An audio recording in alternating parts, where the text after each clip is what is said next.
Hi YouTube Marathi रेसिपीजमध्ये तुमचं खूप खूप मनापासून स्वागत आहे। आज आपण बनवणार आहोत इन्स्टंट मसाला ओट्स। तर बेसिकली हे क्वेकरचे रोल्ड ओट्स असतात जे आपण इन्स्टंटली बनवू शकतो 2 ते 3 मिनिटांमध्ये असं त्याच्यावर मेन्शन्ड आहे। पण आपल्याला जशा प्रकारे बनवायचं आहे त्यावर ते डिपेंड करतं की वेळ किती लागू शकतो याला। तर बेसिकली सफोला ओट्स वगैरे जे मसाल्याचे पॅकेट्स येतात ना, तसेच आपण घरच्या घरी पॅकेट्सवाले न यूज करता कसे बनवू शकतो ते मी तुम्हाला दाखवणार आहे। तर त्यासाठी आपल्याला लागणार आहे सिक्रेट इन्ग्रेडियंट जे मी व्हिडिओमध्ये दाखवणार आहे। व्हिडिओ शेवटपर्यंत नक्की बघा आणि यूट्यूब मराठी रेसिपीजला सबस्क्राईब नक्की करा। तर यासाठी मी काही भाज्या घेतल्या आहेत जसं कांदा, शिमला मिरची, टोमॅटो आणि हिरवे मटार। तुमच्याकडे बीन्स, गाजर अशा कोणत्या भाज्या अवेलेबल असतील तर त्याही तुम्ही घेऊ शकता। स्वीट कॉर्नही खूप छान लागतात त्याच्यामध्ये। तर भाज्यांचं प्रिपरेशन झालेलं आहे। आता आपण ओट्स बनवायला घ्यायचे आहेत। साधारणपणे 2 ते 3 चमचे तेल आणि 1 चमचा बटर मी घेतलेला आहे कढईमध्ये। तापल्यानंतर त्याच्यामध्ये आपण फक्त जिऱ्याची फोडणी घालणार आहोत, कारण त्याची टेस्ट खूप छान लागते, क्रंची अशी। आणि नंतर याच्यामध्ये घालणार आहोत हिरवी मिरची, तुमच्या चवीनुसार कमी जास्त करूच शकता।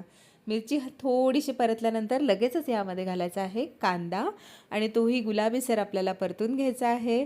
लवकर शिजण्यासाठी थोडंसं मीठ मी याच्यामध्ये ॲज युजल घालत आहे। कांदा परतून झाल्यानंतर त्याच वेळेस मी पाणी गरम करायला ठेवलं आहे, जेणेकरून आपल्या भाज्या परतत होतील तोपर्यंत पाणीही गरम होईल। त्यानंतर मी शिमला मिरची घातलेली आहे आणि बाकीच्या भाज्या तुम्ही वापरत असाल तर या स्टेजला घालू शकता, जसं मी हिरवे मटर घातलेले आहेत। कारण या भाज्या आपल्याला थोड्याशा क्रंची पण हव्यात, पण त्या शिजल्याही पाहिजेत, त्यामुळे त्या अकॉर्डिंगली आपल्याला घालायच्या आहेत। आणि या स्टेजला सगळे मसाले घालायचे आहेत जे तुम्हाला आवडत असतील, जसं मी हळद, लाल तिखट, धने जिरे पूड आत्ता घातलेली आहे। त्यानंतर मी घातले आहे टोमॅटो। टोमॅटो आधी घातल्यावर मसाल्याला पूर्ण पाणी सुटतं, त्यामुळे ते परतले जात नाहीत।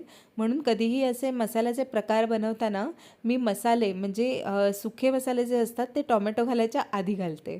तर हे सगळे जिन्नस परतवून झाल्यानंतर 2 ते 2.5 कप गरम पाणी, उकळतं पाणी ऑलमोस्ट आहे ते मी घातलेलं आहे ह्याच्यामध्ये। चवीनुसार मीठ घालत आहे आणि या पाण्यामध्ये आता आपण भाज्या व्यवस्थित शिजवून घ्यायच्या आहेत। पाणी गरम घातलं आहे अशासाठी कारण ते एकतर लवकर शिजतं आणि मसाले याच्यामध्ये खूप छान फ्लेवर्स ॲब्झॉर्ब करून घेतात। तर हे आहे आपलं सिक्रेट इन्ग्रेडियंट जे आहे मॅगी मसाला। हे मॅगी मसाल्याचे सॅशे आपल्याकडे असतात जे आपण वेगवेगळ्या भाज्यांमध्ये वापरतो, तर ते आपण या ओट्समध्ये वापरणार आहोत, जेणेकरून ह्याची टेस्ट खूप एन्हान्स होते आणि मुलंही खूप एन्जॉय करतात।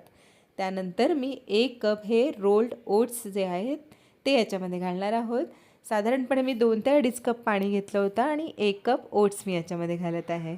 याला छान मिक्स करून घ्यायचं आहे, झाकण घालून त्याला उकळी आणून घ्यायची आहे, जेणेकरून फ्लेवर्स सगळे ॲब्झॉर्ब होतील।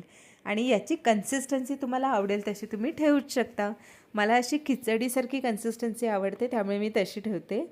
तुम्हाला काही लोकांना अशी सुपी कन्सिस्टन्सी आवडत असेल तर तुम्ही पाण्याचं प्रमाण थोडंसं जास्त ठेवू शकता। जसं आपण मॅगी करताना करतो ना, थोडंसं काही लोकांना सुपी मॅगी आवडतं, काही लोकांना ड्राय मॅगी आवडतं, त्याप्रमाणे। तर जसे तुम्हाला आवडतील तसे करा। अजून काही सीझनिंग घालायचं असेल तर ते तुम्ही घालू शकता। मी सर्व करताना वरतून थोडंसं घालणार आहे बटर, ज्यामुळे टेस्ट खूपच एन्हान्स होते। नक्की ट्राय करून बघा। क्विक मील आहे, 10 ते 15 मिनटामध्ये तयार होतं। ब्रेकफास्ट, लंच, डिनर अगदी मुलांच्या टिफिनसाठीही उत्तम आणि हेल्दी ऑप्शन आहे। नक्की ट्राय करून बघा। मला कमेंटमध्ये सांगा कसं झालं होतं आणि यूट्यूब मराठी रेसिपीजला सबस्क्राईब नक्की करा। बाय।